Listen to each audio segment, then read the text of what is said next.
You've done a video about why millionaires go broke. I always say never take advice from a millionaire. It's the worst place to get advice from. You're better off taking advice from somebody broke, dead broke. Yeah. I'd rather take advice from a homeless person about money than take advice from a guy with his first $1 million. Yeah. Because when you got your first $1 million, dude, the first thing you do is you go into terror. You don't go into excitement. You go into like, okay, now what? What do I do now? And most people just want to hold on to the million. They actually they interrupt the cycle that actually got them the million. Yeah. And they're like, okay, now I'm going to save. Now, that's not what got you that million. Or they're going to go spend. Both, by the way, produce the same result. Saving's impossible. Spending's stupid. The only way you actually get from million to 10 million, 10 to 100, 100 to a billion is by taking all that money and investing. Yeah. And what's the main reason? I forget what I said in that video. I don't know. You don't remember? You've done a lot of videos, dude. I got it. I mean, millionaires go broke, I would say, just because, you think you're a millionaire, but I mean, it's no money. I've been saying this for years. People hate on me when I say it. I'm like, a millionaire is not, like, before inflation became a real thing to people, like, guys, just do the fucking math. You're 45 years old and you're a millionaire. If you have no more income, if you divide 45 years into $1 million, you have 20 grand a year. You're not rich. Right. And you got to pay taxes on it. Yeah, exactly. If you pull it out. So you're not rich. You don't have any money. You got to live on $1,800 a month. You're a millionaire. So you can call yourself a millionaire. But what does it mean? It means nothing because it's not money. It's a net worth. Most of which is probably tied up in some house you can't sell today, or cars, or whatever. If you don't have the drip, if you don't have the constant income, then you can't be rich because you're exhausting capital. Right. No, listen, I tell people all the time in terms of investments, like stock investing, which is what, I'm good at, only works if you don't have to pull the money out. Yeah. And it was a while to understand, what's the point of earning the money if you can't, spend it? It's like, no, that's the point. The point is to keep growing it. Yeah, so what they're essentially saying is that your cash flow needs to be consistent, not now. You invest money, and then you start using your investment money. You need to invest the money and still be generating cash flow as often as possible. So that's what I've ascertained so far from what they say. And this is what I tell people, don't invest until you're 100% sure you'll never have to touch the money. If you lose your job, whatever else, if your rent goes up, if that's there's why an the stock market situation. That's why the stock market is a rigged game, because they know, because of the liquidity and the diversification, they know most people won't stay long enough. The stock market works off of volatility and churning. Churn has to happen. They don't care if it goes up or goes down. They don't care. They just want the churn. Because the churn is the sharks in the water. Okay, Wall Street hates an investor like me because you can't churn me. There's no fees on me. I mean, look, I'm actually looking at my actual stock portfolio. Yeah. In 2022. What's Yeah, so another thing that I noticed, what they're trying to say or explaining is that once you invest, keep the money invested for the period of time that you agreed to. Do not touch it, do not spend it for anything. Keep it invested for as long as possible.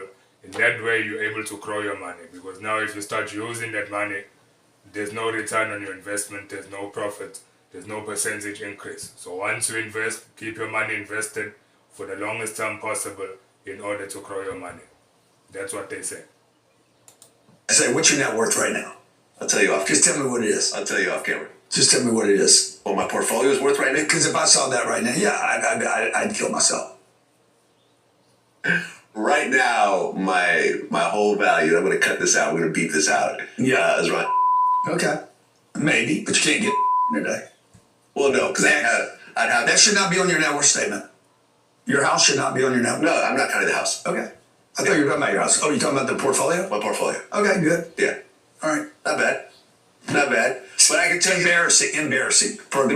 For a fucking grown white man in America. Wow. Embarrassing. You called my net worth embarrassing. Embarrassing. Now you were so much richer than me that I can't just... No, it's embarrassing, dude. Embarrassing. You're a Jew. Okay. You're white. You're in America. You're smart. You're intelligent. Dude. Okay. You know all this shit. You got this big audience and you only got Yeah, that's the thing. You can hear Vlad TV. Vlad himself is a bit embarrassed after this ban. Yeah, what's his name? Grant Cardone told him that his net worth is embarrassing, but most likely what Grant Cardone is taking into consideration is that Vlad has been in the country he's in for years. The size of his platform, which is Vlad TV, the amount of subscribers he has, the amount of views he has, the amount of time that he's been doing what he's doing, different aspects of entertainment. So that's why in return he told him his network is embarrassing. Sometimes people can't take the truth. For someone like Grant Cardone, I assume he's a millionaire or he's rich. Someone who's a millionaire or rich, criticizing you and advising you, that's the advice you take. Because there's someone with experience, someone that can help you to get to the level or surpass the level that they're on. I only got does. Okay. But I'm not saying at it. I'm just saying, in this country, like, to me, you should have another zero there, Okay. I would love to have another zero. right? I would love See, the fact that you don't take offense to it means I know that you're thinking with it, saying, "Fuck, maybe." I'm not offended by it. Why would I I be love offended that. by it? I love that. Not in the least. Not This is going to be a great title. Cardone calls out Vlad for being a broke dick. well, okay, but I'll tell you. But look, let's say the market rolls 40%. It could. Well, I'm about to tell you the actual real numbers because I keep track of my yearly, my yearly growth or losses or whatever else. In 2022, I lost 43% Okay. of my stock portfolio. Yeah. In terms of the net worth. Yeah. Now I'm not selling or buying. This is just me leaving everything alone. So it's Tesla, it's Nvidia, it's No Nvidia. It was like Google, Amazon, Tesla. yeah. So you've been in the right ones the whole I've been time. the right ones the whole time. I've never really had really bad investments. I've never invested in companies that I wasn't already like familiar with. So in 2022, my portfolio lost 43%. Yeah. I didn't touch it. How long did it take to get it back? In 2023, my portfolio went up 74%. Less the Yes. down part. Counting the down You're part. net 30. So what Vlad TV is saying, it took a year for his portfolio to go up in the percentage that he just mentioned. In 2024, it went up 38%. Okay. In 2025, it went up another 38%. Okay. Did you borrow against any of that? Throughout any of that? I borrowed against some of it Yeah.